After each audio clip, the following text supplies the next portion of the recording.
Welcome to Global News Today, bringing you exclusive insights and fresh perspectives from leading experts and influential decision makers every weekday on Al Arabiya News. I'm Rosanna Lockwood. Coming up on the show, Donald Trump heads to Austin as both candidates competing for the White House take their campaigns to Texas. Kamala Harris is joined by a host of celebrities as she rallies in Houston. The polls show the race is on a knife edge. US Secretary of State Antony Blinken holds talks with Lebanese Prime Minister in London as Washington urges Israel to limit its military campaign against Hezbollah. And Israel says it will send negotiators to Qatar to discuss a potential Gaza deal amid rising casualties from its military operations in the enclave.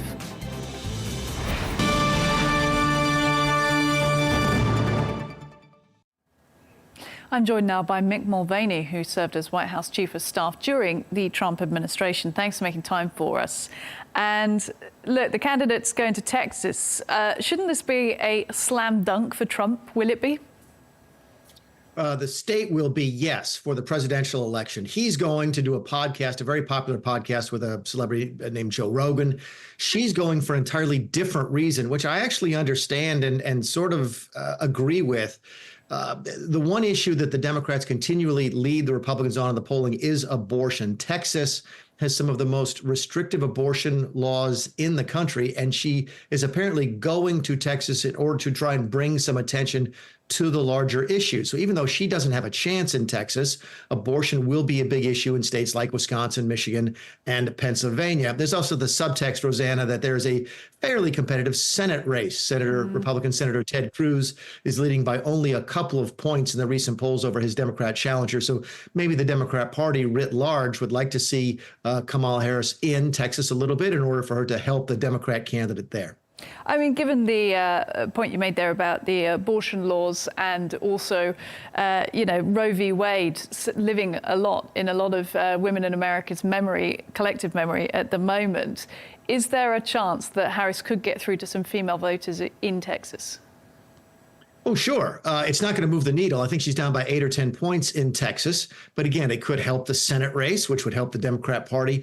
And it's also going to be a news cycle now. Even though she's in Texas, everything is nationalized in this country now through social media and the press. So this message on abortion will obviously be seen by voters in the swing states. So it's a smart move. It's similar to the reason that Donald Trump went to Colorado a few weeks ago to talk about immigration. He doesn't have a chance to win Colorado, but it's a big issue in Colorado because the Venezuelan gangs are active in that state, and he was able to drive a news cycle that would have been seen by voters in the states that he can win.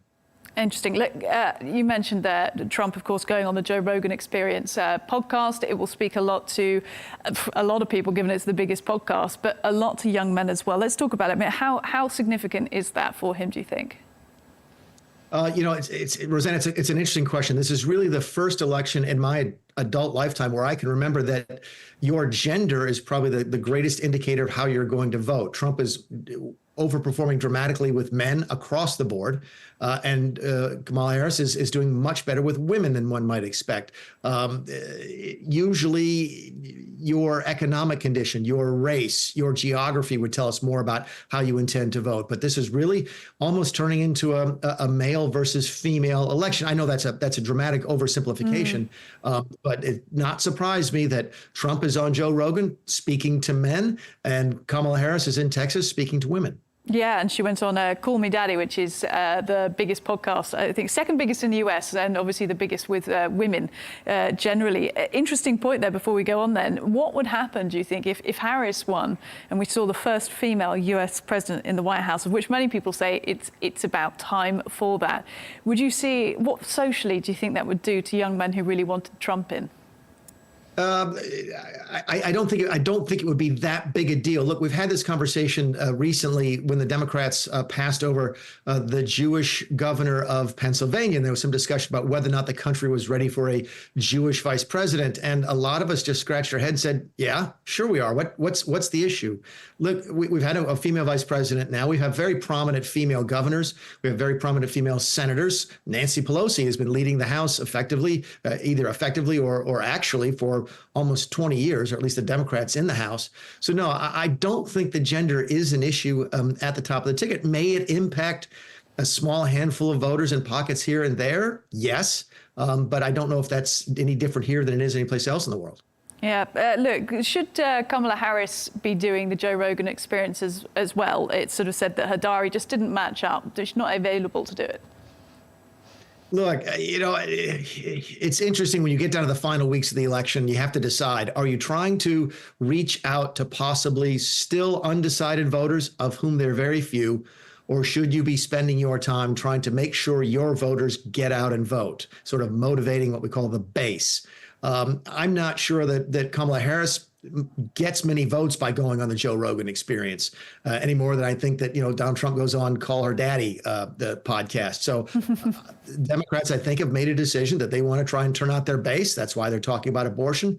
I don't think that's the wrong decision. Really interesting, the thinking that goes behind a lot of this strategy, and it makes a lot of sense. I mean, let's talk about for a moment, before we get on to more serious matters, but celebrity endorsements, because the jury's out about how useful they are, how powerful they are. But Beyonce said to be going on stage with Kamala Harris. Is that powerful? No, the only one I think that matters in this election cycle was Taylor Swift, and I say that in all seriousness, just because of the demographic of her base. Her fan base is predominantly younger single women. To the extent that endorsement is able to drive that particular demographic group to register to vote, which you have to do in this country, obviously, and then obviously to vote after that, that could make a difference. This race is going to be so tight, Rosanna, that an extra 10,000, 20,000 young single female voters in Michigan might turn not only that particular state, but the outcome of the overall campaign as well. So generally speaking, it was nice to have the Hulk Hogan at the Republican convention. The Democrats love having Bruce Springsteen last night at a campaign event for Kamala Harris. Generally, those things don't move the needle. If anybody does, it might be Taylor Swift. Interesting. Look, you're saying there the race is going to be tight. It's what we're hearing across the board. The polls keep coming back. One candidate inches slightly ahead of the other and then they lose. It's almost impossible to call. Some people on Wall Street say they know who's going to win. They always say that, though. Look, in terms of how tight it's going to get, have you got concerns that we're going to end up in kind of recounts and litigation? I do, and I'm concerned that it's going to take Pennsylvania at least 5 or 6 days to count their ballots. It may take Arizona 5 or 6 days. It takes Florida a couple of hours. Keep in mind that each state has its own rules on how it counts. Those states could choose to count them in an efficient manner. They choose not to. And I do think the longer it plays out, the more it will undermine sort of confidence in the decision. But that's the way it is. It took us 46 days in 2000 to figure out who won between George Bush and Al Gore. So we can handle that. That's not a problem. As to the polling, look, I did a TV program last week at another network, and we had different polling every night of the week. And Donald Trump was winning in Pennsylvania on Monday, Wednesday, and Friday, and Kamala Harris was winning on Tuesday and Thursday. That's just how close it is. I will say this very quickly, Rosanna. I've talked to some folks in the Trump campaign. They are ecstatic about the polling data, and here's why.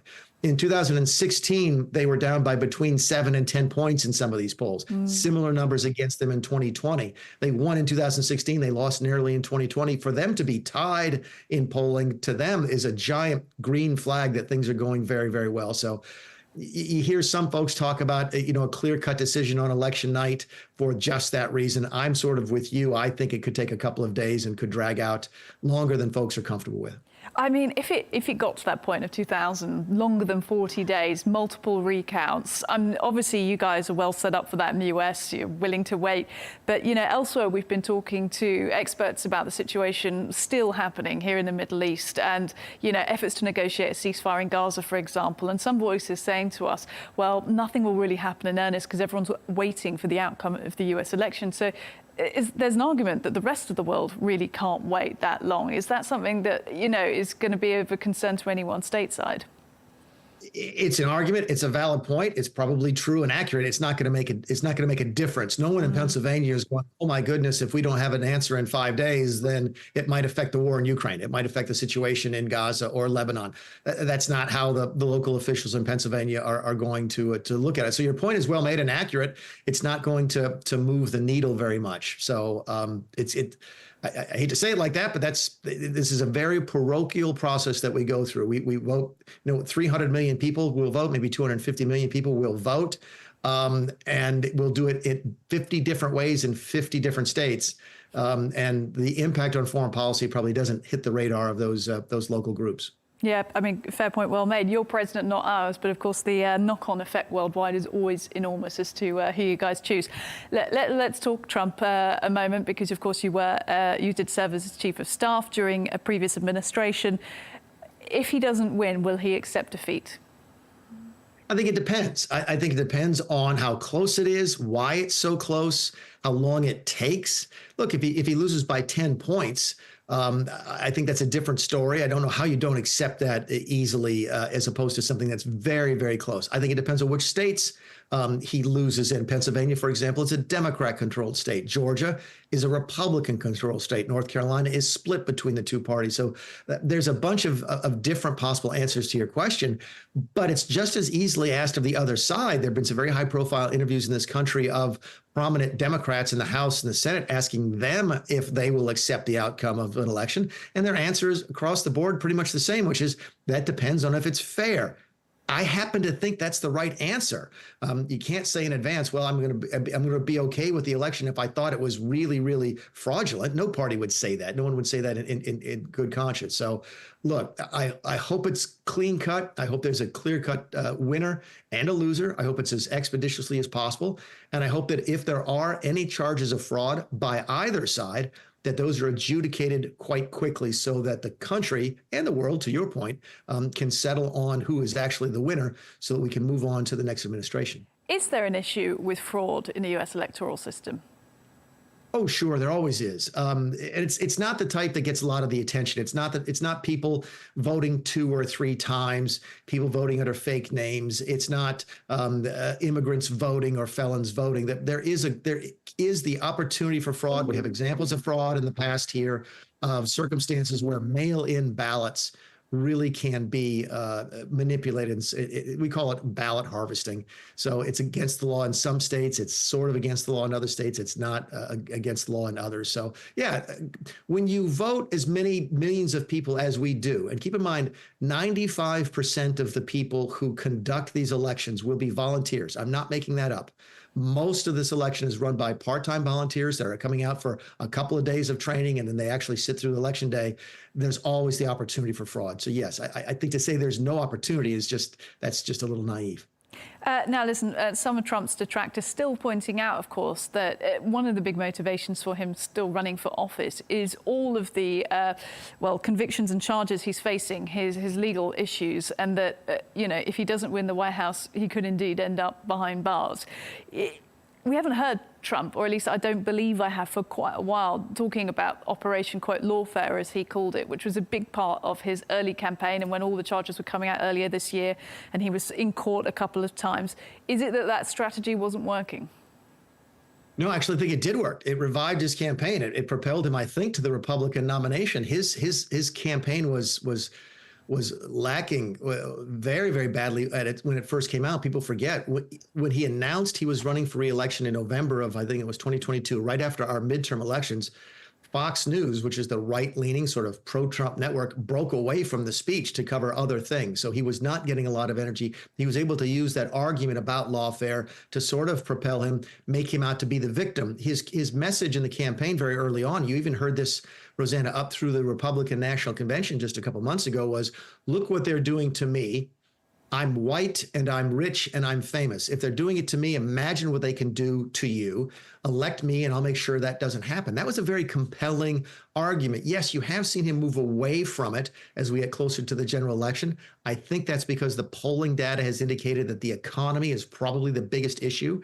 and the economy is his strongest issue vis-a-vis Kamala Harris. So you're right, he has moved away from it. You're right, he does have the risk if he loses. By the way, he has some risk even if he wins, because some of the state charges against him would not be stayed while he's in the White House. That's a unique sort of circumstance we've never faced before in this country.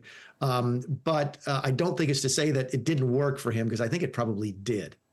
Let's say he wins.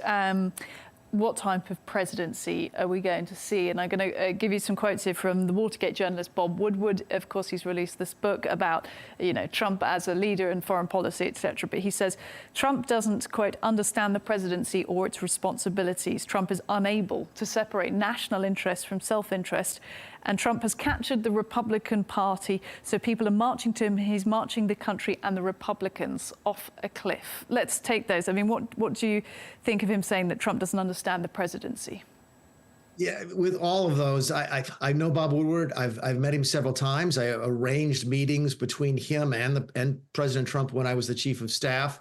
I do not hold him in high regard. I believe he is capable of spinning stories that are in a way that is very detrimental to President Trump. So I have to say, I take all of what he just said with a giant grain of salt.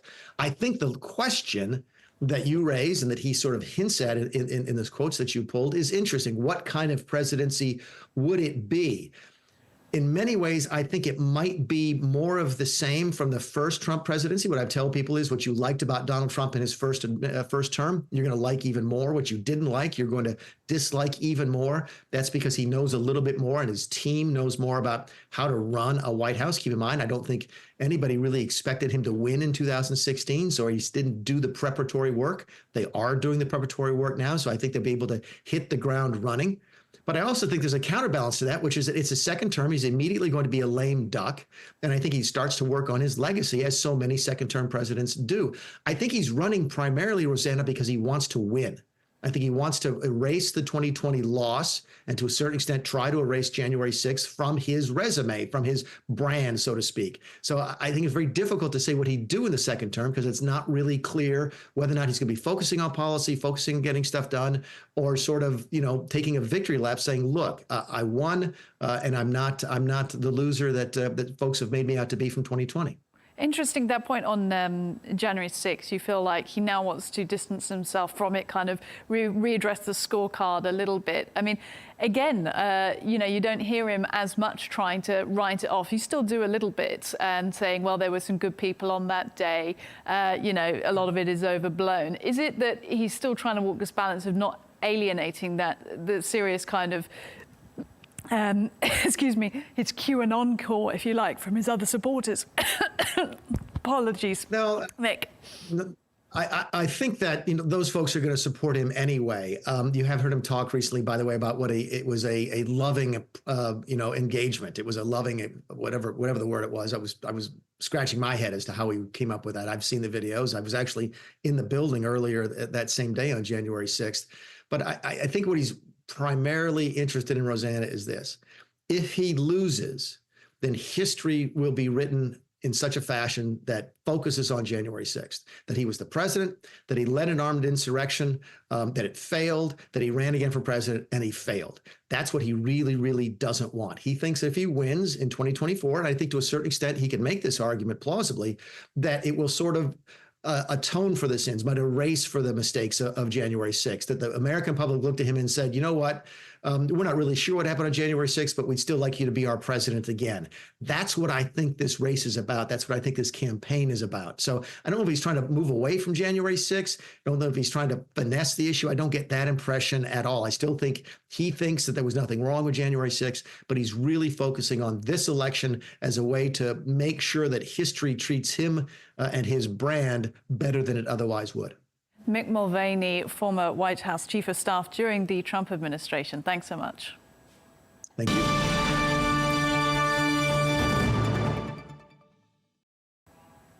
Well, for more on how both candidates are faring, I'm joined now by Assistant Secretary of State in the Obama administration and author of Redline, American Foreign Policy in Times of Fractured Politics and Failing States, PJ Crowley.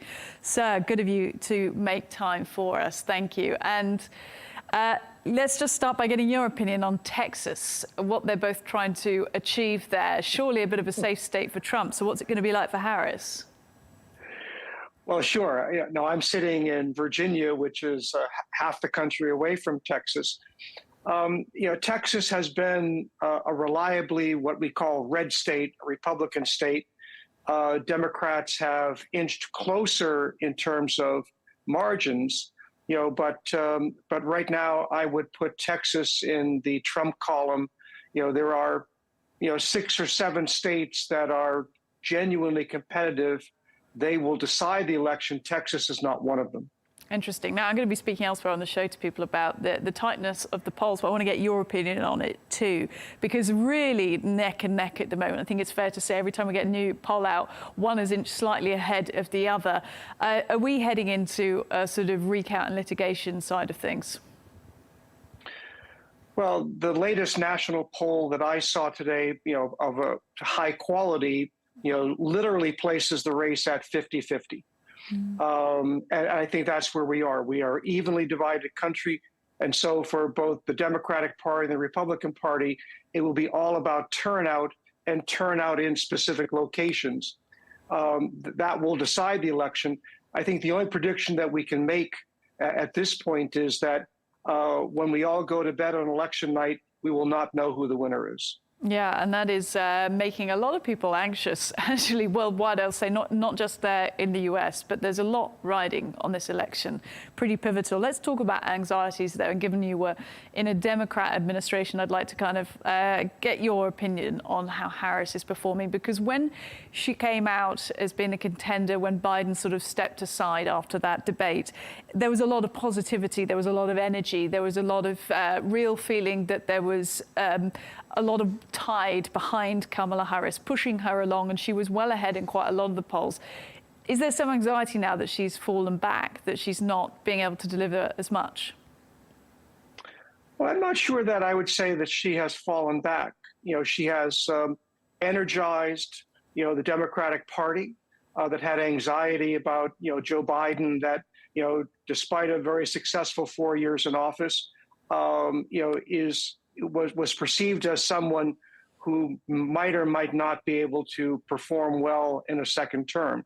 So she has maintained her base, and that's kind of where we are. Harris is speaking primarily to her supporters. Trump is speaking to his supporters. And the great question in the United States today is, are there genuinely undecided voters? I'm not sure there are many. Far more significant is that you'll have a cadre of people in the United States who are not enthusiastic about either candidate. And the question is, are they going to do? Are they going to, vote for someone at the end of the day, or are they going to sit home?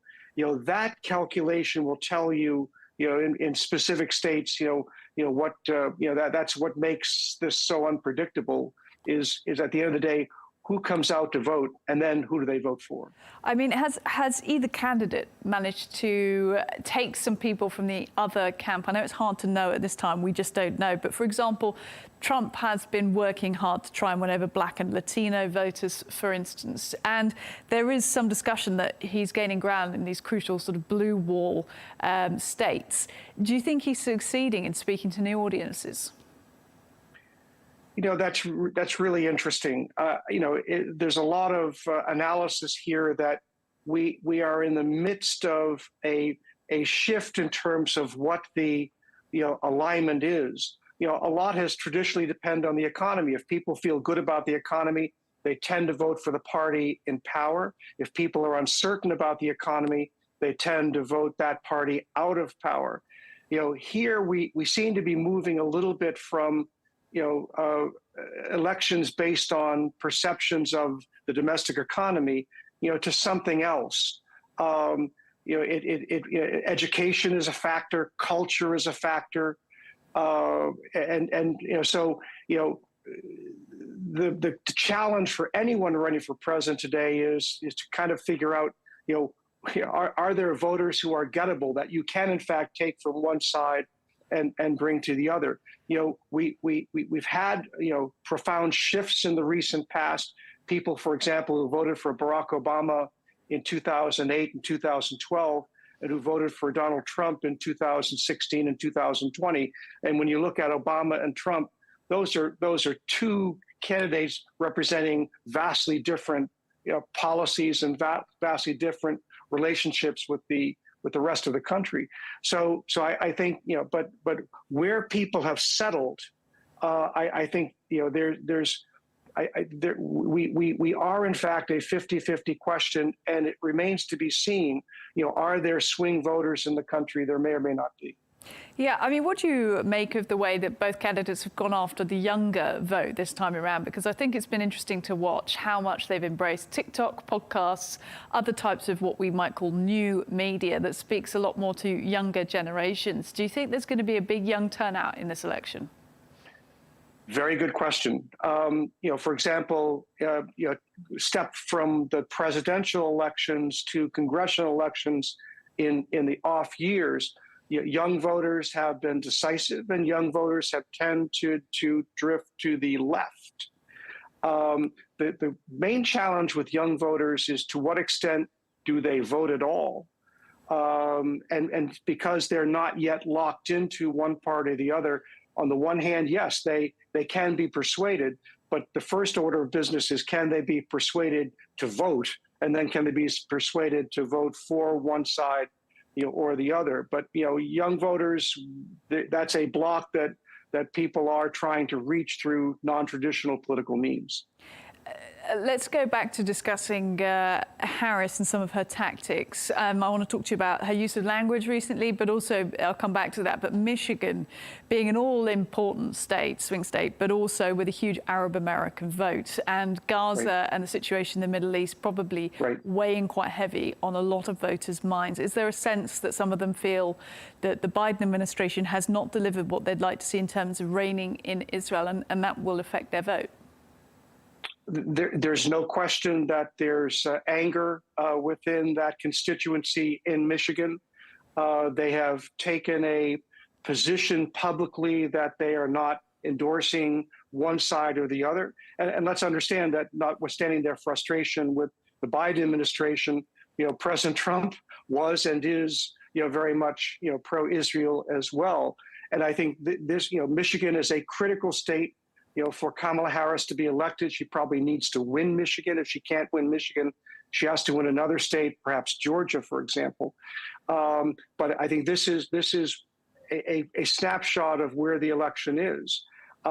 If the Arab American voters decide to boycott the election, to stay home, what does that do to the balance, in that state? That will be one of the major questions on Election Day. Now, turning to that point of language, Kamala Harris in recent days calling Trump an unserious man, weird, fascist, increasingly unhinged and unstable. Now, Democrats famously have long sort of stuck to that line of when they go low, we go high. Clearly not being the case at the moment. And she also campaigned on the original message of bringing joy back to politics. Is there a sense now that she's having to change her strategy in these final days?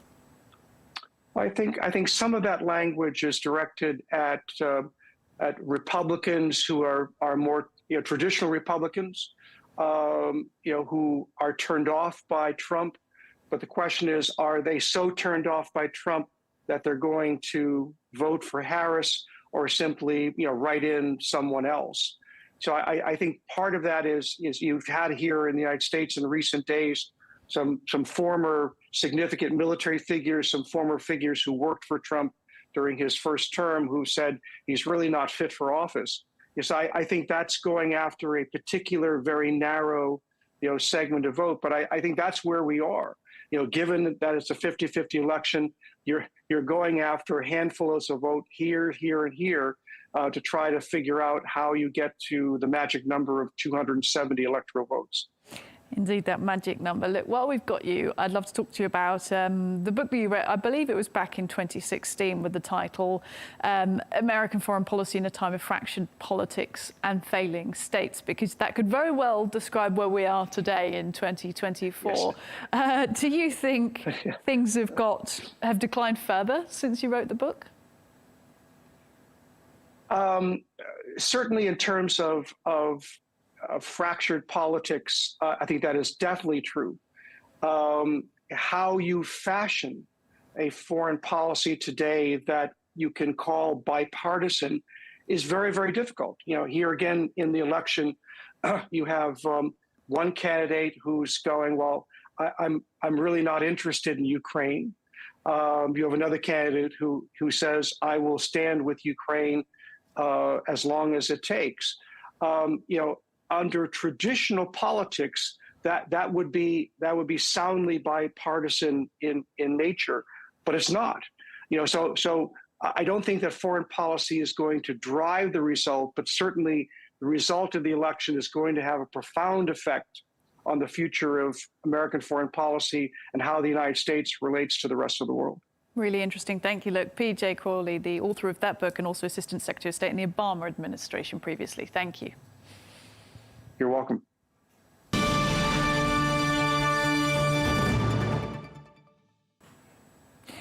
US Secretary of State Antony Blinken met with Lebanese Prime Minister Najib Mikati in London on Friday, as Washington has been urging Israel to limit its military campaign against Hezbollah in Lebanon. Blinken arriving in London late Thursday after a three-nation tour of the Middle East, where he emphasized the need to protect Lebanese civilians but did not call for an immediate ceasefire from Israel. Prime Minister Mikati making the trip from Paris after attending a conference focused on aid for Lebanon, which successfully raised some $1 billion in humanitarian and military assistance. Blinken did not attend the Paris summit himself, sending a deputy in his place. Now, all of this comes as Lebanon's health ministry says an Israeli airstrike killed 3 journalists and injured several others in southern Lebanon. Camera operator Hassan Najjar and engineer Mohammed Reda from the pro-Iranian Al Mayadeen news outlet and camera operator Wissam Qasim from Hezbollah's Al-Mana were killed, according to the outlets. The strike marks the deadliest day for media personnel in the year-long hostilities between Israel and Hezbollah. Israel has not yet commented, but has previously denied targeting journalists.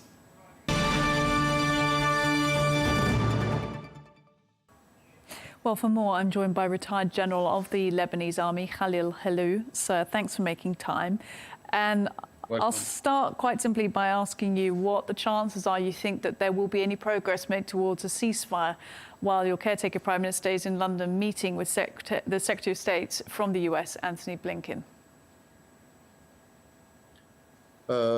Okay. You want to discuss that immediately? Go ahead. Is there something you'd rather start with? Yes. Okay. Now, the London meeting is mainly designed or planned in order to support the Lebanese army. And this indicates that the current fight in South Lebanon is not only between Israel and Hezbollah, but it is a demarcation line between Iran and the free world.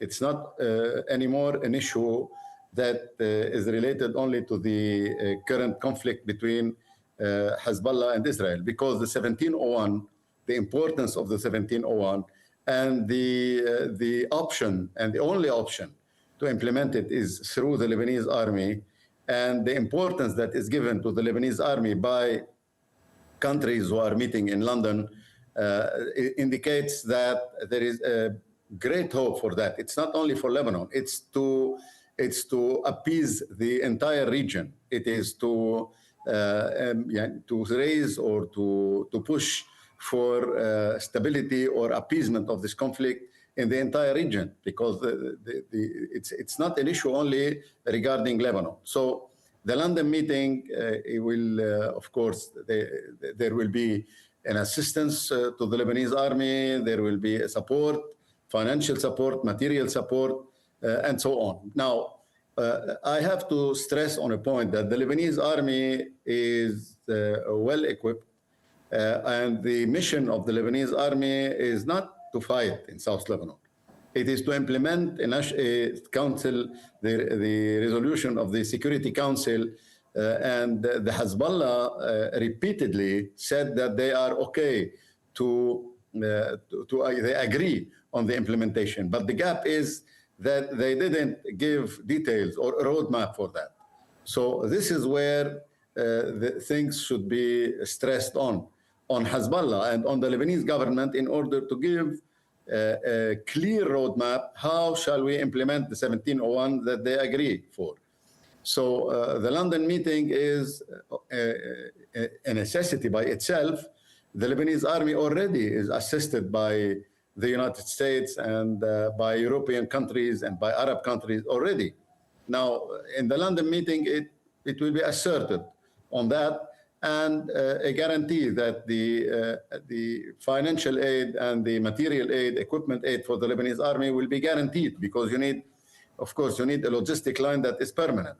The capabilities of the Lebanese army are not to be proven, and the number of personnel that should be deployed in South Lebanon is much less important than the will to implement this resolution. In this resolution, it is mentioned that the Lebanese army should deploy 15,000 men. Well, if Hezbollah agrees seriously and not if they are not maneuvering, and if Israel agrees also, I think that the number of troops, even if it is 8,000 or 9,000, will be far enough. And currently, the Lebanese army has enough reserves to deploy there. But they should, of course, recruit some more troops in order to fulfill missions in other parts of the country. Because the mission in South Lebanon, you can't send there troops that are freshly recruited, but troops that are experienced, like the regiments that are available for the Army Command now and that are the reserve of the Army Command, could be easily deployed in South Lebanon and then replaced by freshly recruited personnel. So you've raised a lot of different points there, but are you saying that the London meeting is essential to work out a way to basically ensure that the 1701 resolution is adhered to by all parties? Yes. Okay, yes. And at the same time, you're saying that the Lebanese army is doing everything it can, but that there needs to be some sort of will and negotiation power from Hezbollah as well in order for all this to de-escalate. Yes. Okay. Yes, this is what I'm saying, exactly. But I stressed on a point that Hezbollah, through the government, because Hezbollah is represented in the government by two ministers, and Hezbollah mandated President Nabih Berri, the Speaker of the House, to negotiate on its behalf. So all this is clear, but what is not clear is the roadmap. Because when you engage yourself, when Hezbollah engages to implement the 1701, they should say what is the first step, the second, the third step, and what on the other side, what the Lebanese government asks from Israel to do. It's a step against another step, a step from Hezbollah and the Lebanese army, and another step from Israel. So this is where the things are not clear. And this is where we didn't understand, at least the observers didn't understand what was the topics of the negotiations between Amos Hochstein and Mr. Nabih Berri, the Speaker of the House. Interesting. So that's your theory on why things haven't progressed enough. I mean, in terms of what you know about Hezbollah from your experience, do you think there's a chance that you're going to see any kind of suggestions about the type of roadmap you need? Well, no, Hezbollah will not capitulate. Hezbollah is 42 years old. Even though they received a serious blow on their structures, on their equipment, they lost hundreds of men. But if there is a ceasefire, they have the capability to reorganize and to rebuild capacities. This is why we are concerned. We are concerned by the fact that they are maneuvering in order to buy some time. And also, you cannot dissociate what's going on in South Lebanon and in London from what Israel is intending to do with Iran.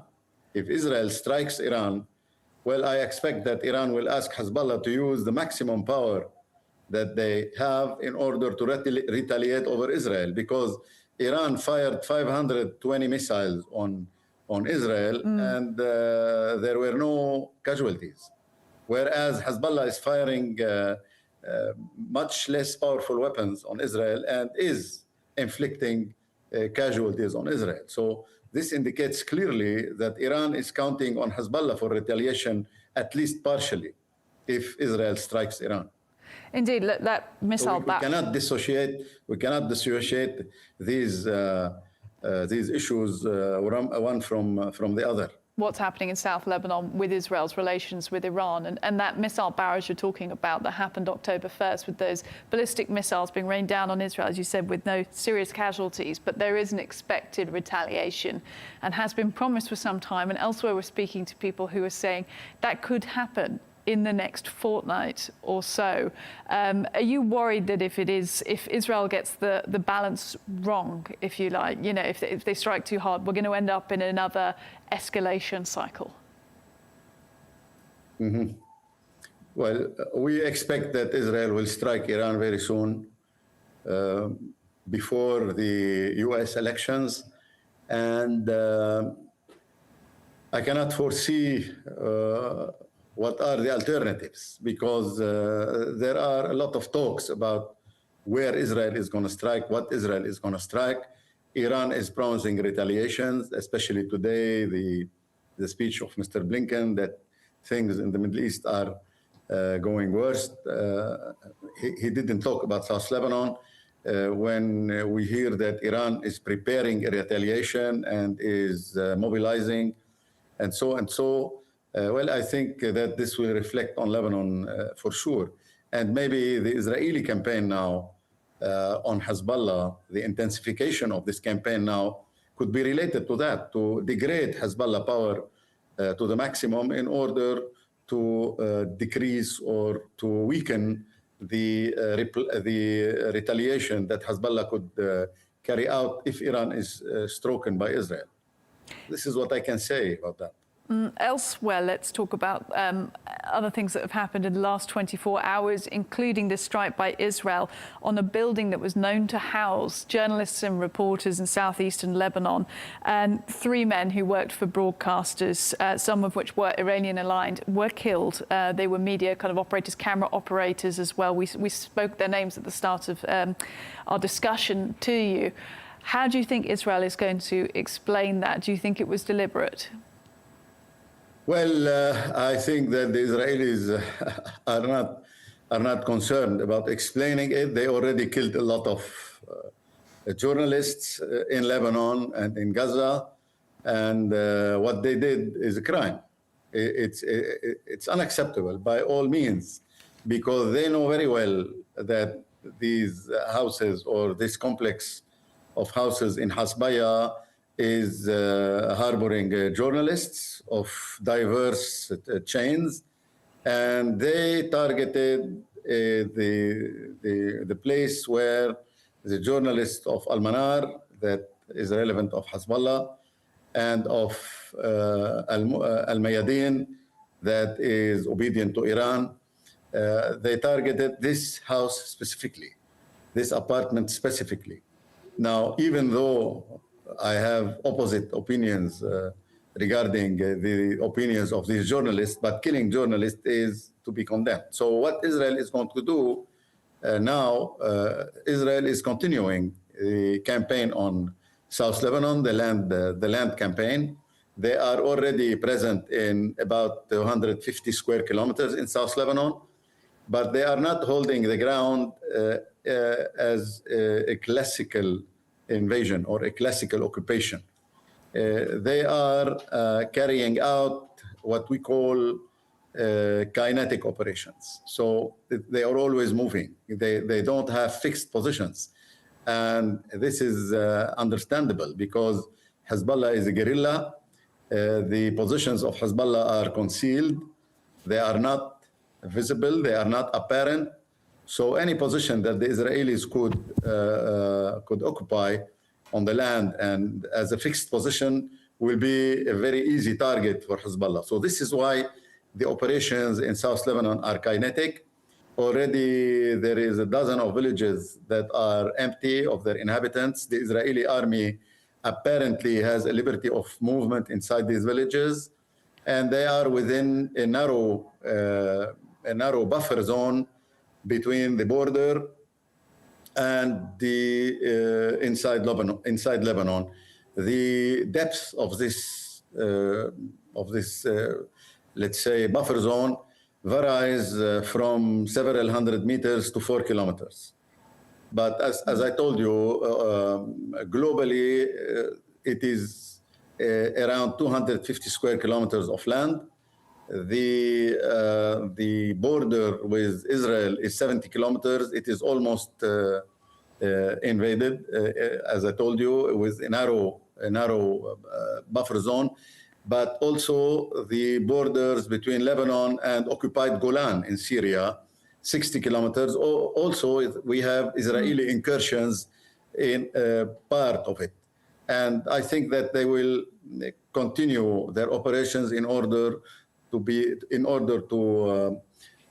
let's say, to achieve a continuous occupied zone from Nakura in the west, to the Golan in the east. This is what they intend to do, and this is what is unfolding on the ground.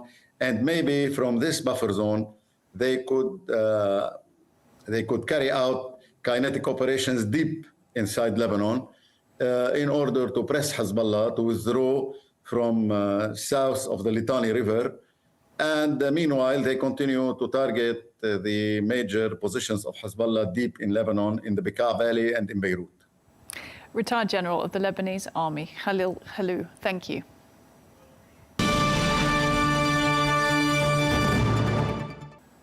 To the war on Gaza now, and Israel has announced it will send negotiators to Qatar this weekend to discuss a potential Gaza deal amid rising casualties from its military operations in northern Gaza recently.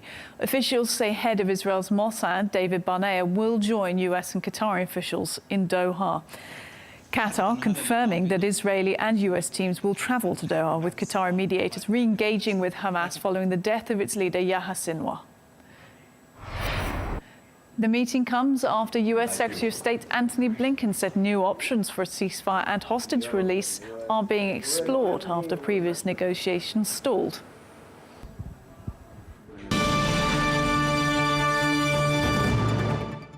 For more on this, I'm joined by former intelligence officer in the Israeli Defense Force and former special advisor to the Prime Minister of Israel, working with Ehud Barak on the Israeli-Palestinian peace process, Yossi Alpher. Thank you for making time for us to discuss this. And I mean, it seems to have taken a while to get back into serious negotiation processes for a ceasefire in Gaza. Do you think we're going to see progress this time around? Well, we're going to see another meeting on Sunday in Doha for the first time in, I think, a couple of months, actually. That's certainly encouraging for all of us who want to see our hostages freed, which for many of us is the highest priority of this war. But frankly, I'm not terribly optimistic that we're going to see a breakthrough anytime in the next 2 weeks. Why is that? Why aren't you optimistic for a breakthrough in the next 2 weeks? I would point to two very important variables that have nothing to do with Doha, that are critical here.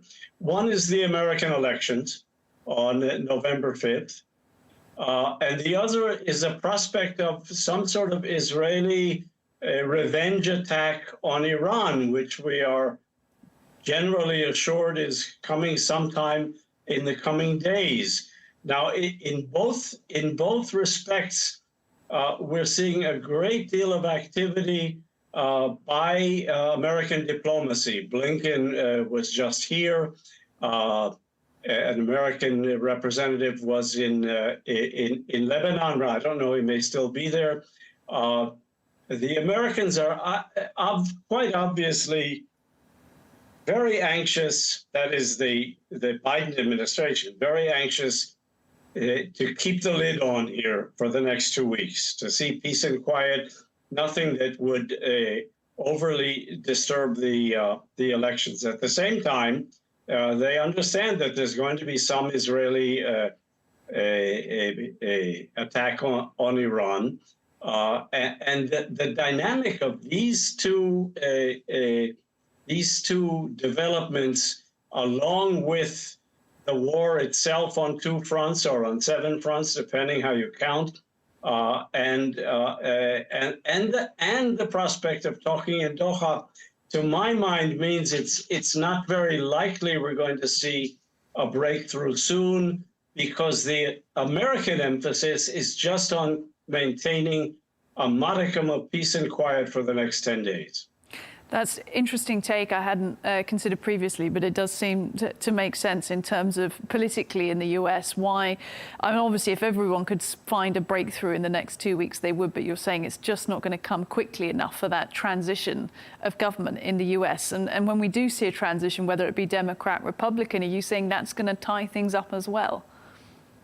Well, look, a hostage deal next week would be good for the Biden administration and for Harris's electoral chances.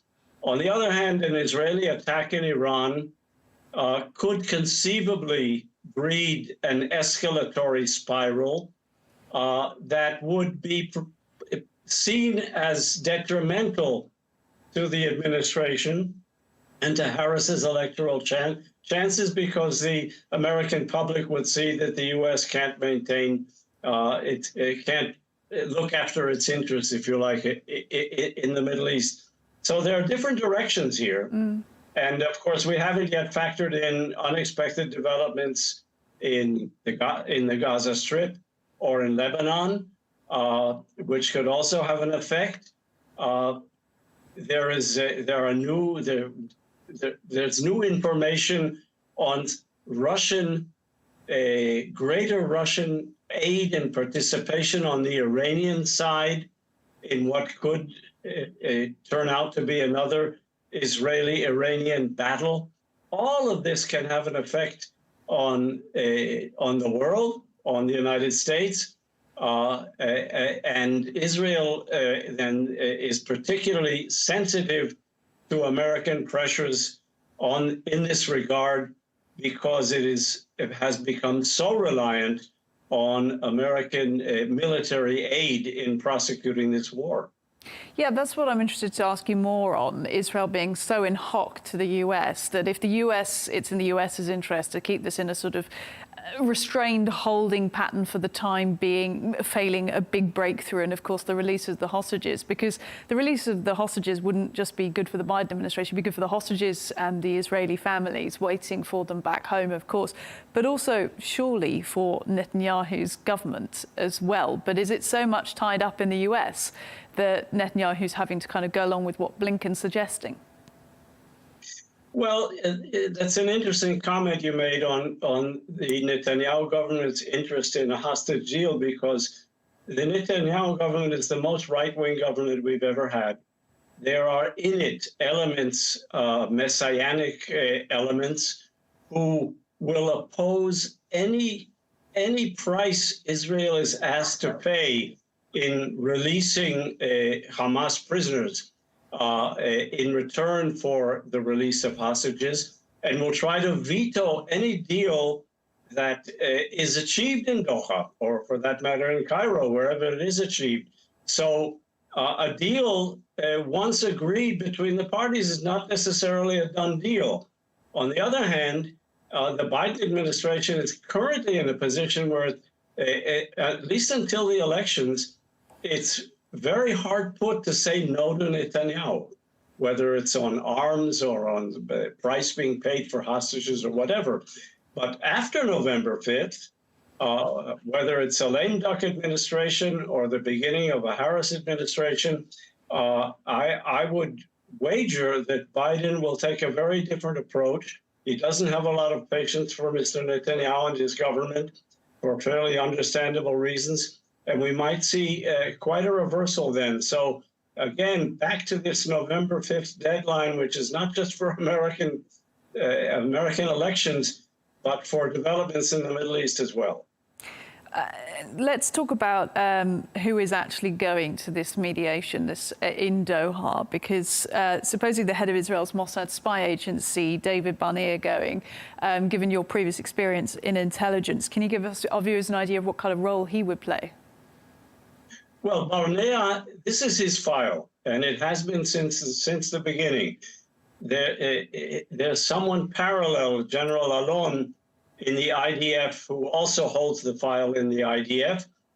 They will both be going, and it's generally understood that they are ready to be more forthcoming in terms of Israeli concessions, what Israel pays for hostage release, more forthcoming than the Netanyahu government, and certainly than the extremist elements in that government. So there's a tension here, and obviously Barnea has a mandate, but not an unlimited mandate. Whatever agreements he reaches, if he reaches, will have to be brought back to Netanyahu and the cabinet. So that's what you were describing before, that even if something is agreed around that negotiating table, and you're saying it probably won't be anyway, but in Doha, that it might not necessarily be taken up by Netanyahu's government. Yeah, but let's see. I mean, obviously, if Barnea reaches an agreement and can bring it back to Jerusalem, this will be a step in the right direction. And again, given the international circumstances, the pressures that in Israel, I would say this would improve the chances of an agreement. But I go back to my opening remark. I don't think an agreement is likely in the coming days. I think it's good that we're renewing negotiations. That's a step in the right direction. This is not something that can be wrapped up in a couple of days of talks. And talking of the people that will be there, currently unconfirmed that anybody from Hamas is going to participate in the Doha meeting. Can you explain to us why that would be? No, Hamas does not agree to sit down with Israel at the table, nor does Hezbollah for that matter. We're talking about a militant Islamists who don't recognize Israel, whose credo is to destroy Israel, and they refuse to sit at the table with it. So there's no danger they're going to be in the room. They'll be in another room, presumably. But again, this is the external Hamas, or what's left of it, and not the Gaza internal Hamas, or what's left of this. And this points to the fact that Hamas is in a genuine leadership crisis. And this may be a very important negative factor in Hamas's ability to reach any agreement or to even desire an agreement. There's a new leadership after Sinwar, and we really don't know if that leadership, if circumstances are such that that leadership is going to be a bit more moderate or more extreme. Well, given your experience of analysing organisations like Hamas and Hamas itself, do you think it would be more moderate or more extreme at this point? I'm sorry, given my experience as an intelligence analyst, what I can do is the right thing in these circumstances, which is to ask the right question. Will it be more moderate or more extreme? Ask Mr. Barnea when he comes back from Doha. He will have a far better idea.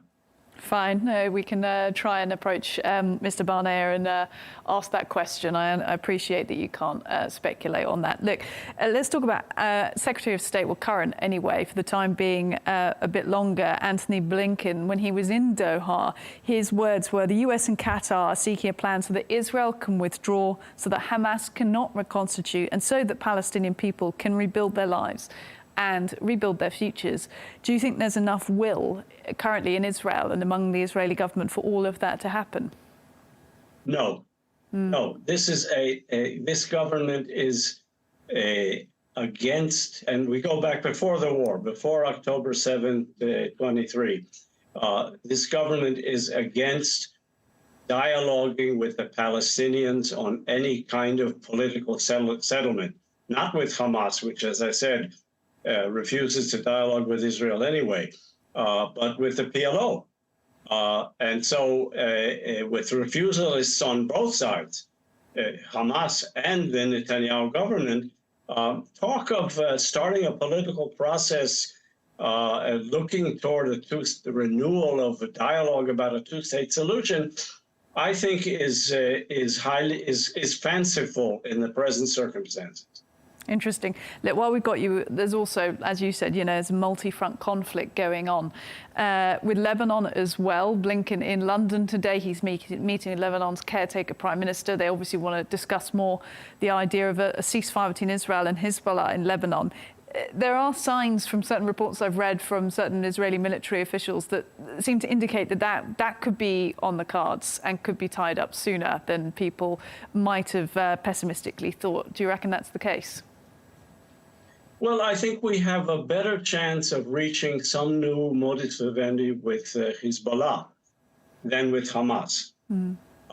Here, bear in mind that Amos Hochstein, the American emissary, has been talking to Hezbollah, again, indirectly to Hezbollah, but nevertheless talking to them from before the war, has actually managed to mediate a maritime agreement between Israel and the Lebanese government, which Hezbollah acquiesced in. Hezbollah has been badly bruised and battered in recent weeks, lost its leadership. Israel is basically prepared to see enforced the UN Security Council Resolution 1701, which goes back about a decade, no, even further, after the Second Lebanon War, 2006. So there's a UN basis for discussions of some new outcome in Lebanon. The Lebanese, with the exception of Hezbollah, the Lebanese are anxious to see this happen. If it weren't for Hezbollah, Lebanon and Israel could reach an agreement, I think, fairly easily. So if there's going to be a breakthrough on some front in this war, it's going to be on the Lebanon front and not on the Gaza front, at least in the weeks ahead. And returning to one of your earlier points about the still promised retaliatory attack by Israel on Iran, this is in response to the 1st of October missile barrage that we saw, ballistic missiles being fired from Iran over into Israel. And I mean, it's still on the cards. It's still said, it will happen, but there's no sign of it yet. And obviously, we're not going to ask you to speculate on when or what it could be. But you think it's still definitely, there's still something coming? Look, nothing is definite in this war. I suppose one could speculate that it's conceivable that in return for certain considerations from the Biden administration, Netanyahu would agree to postpone this kind of Israeli action until after the U.S. elections, and that in the meantime, if there's progress with Hezbollah, which is in our eyes, the long arm of Iran. It's a direct proxy of Iran. Hezbollah is Iran. If there's progress with Hezbollah, that could be another reason to continue to postpone. And of course, the longer you postpone an act of retribution, the less it looks like retribution, and the less likely it is to take place. So that's a scenario that would explain the lack of an Israeli attack on Iran. If I had to give odds, I would say it's more likely that we are going to see an Israeli attack on Iran in the coming days. You'll have no early warning of it. It will come as a surprise because there's a strong feeling in Israeli security circles that Iran has to get a deterrent message from Israel that it cannot get away with attacking us. And by the way, you're talking to someone who went through that October 1 attack with the worst booms I've heard in this entire war directly over my head. I fully understand the desire for a revenge attack and for a deterrent attack, which will send a message to the Iranians not to do it again. On the other hand, if we overdo it, Iran will feel it has to respond and deter, and we get an escalatory spiral. So part of the difficulty here, one part of the difficulty here is the leak from the Pentagon, which conceivably actually revealed some Israeli plans and forces Israel to rethink its operational plans. But the other is the desire to fine-tune it so that you send a non-escalatory deterrent message that puts an end to this spiral or tit for tat between Israel and Iran, at least for the time being. That requires a lot of fine-tuning. So, as we discuss this, we see how many different dimensions there are. It's not just between Israel and Iran. It involves the Biden administration, it involves Lebanon, it involves domestic Israeli considerations, and fine-tuning leaks. And the outcome, we'll have to wait and see. I think all bets are off as far as giving odds as to if this takes place and when it takes place. Interesting stuff. Look, former intelligence officer in the Israeli Defense Force and former special advisor to the Prime Minister of Israel, Yossi Alpher. Thank you. Thank you.